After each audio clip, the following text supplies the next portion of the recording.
Hello, Adam from GodAsAGeek.com here with Chris White again. Chris, you're busy, man, aren't you? I am, yes. It's good, though. It's good. It's good to be busy, especially when you're reviewing a remaster of a childhood favourite, I'm guessing. Spyro Reignited Trilogy is those 3 Spyro games you remember. I think remaster's unfair. This is a remake, like the Crash Bandicoot games before. Toys for Bob are at it.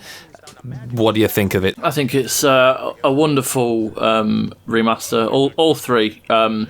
I think where Crash did very well to recreate this world with completely modern graphics, this does it just as well. And it's weird because it's been 20 years since the first one, so memories are blurred, but there are obviously certain things that you kind of remember from the games, and when you get to that point in these remasters, it's great because it just reminds you of those times. But as a new game coming into 2018 with it, it still holds up very well, which is good because not all remasters do.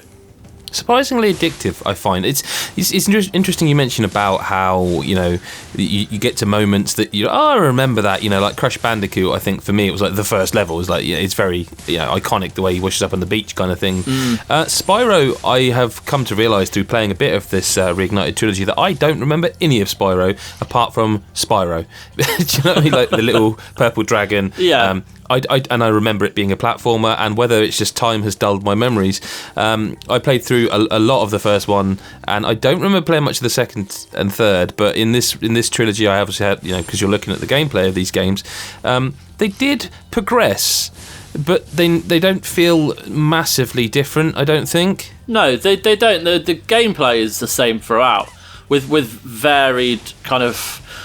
Like in 2, you learn to climb ladders and swim and stuff like that. You get kind of extra abilities, but the general run it, charging, breathing fire, rolling, movement, all is exactly the same throughout. It's just they add gameplay, like they add mini games and stuff as the series goes on.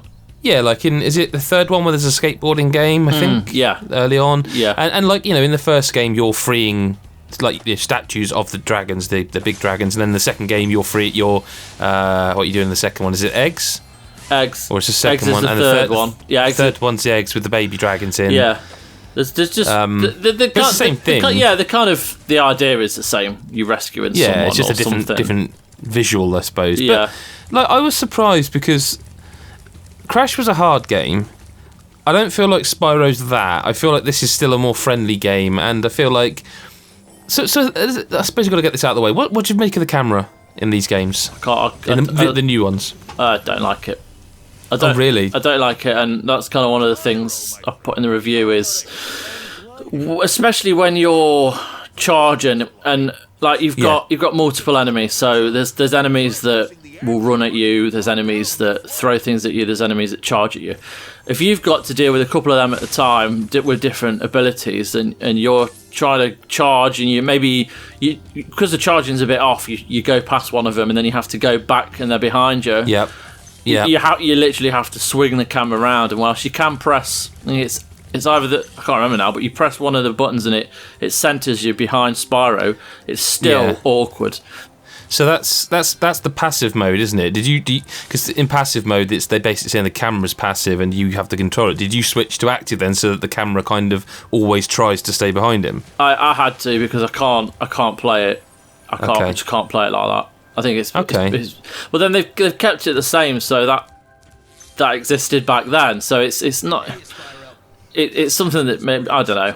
You can't really criticise it when they are completely remastering the originals. I suppose. To be honest with you, I didn't find it as much of an issue as I expected. I'm quite funny with cameras, just to pull a random game out of the air, like a game that the camera ruined for me, which people are going to hate me for saying, was Metal Gear Rising: Revengeance. I know there's a great game there, but the camera wound me up no end.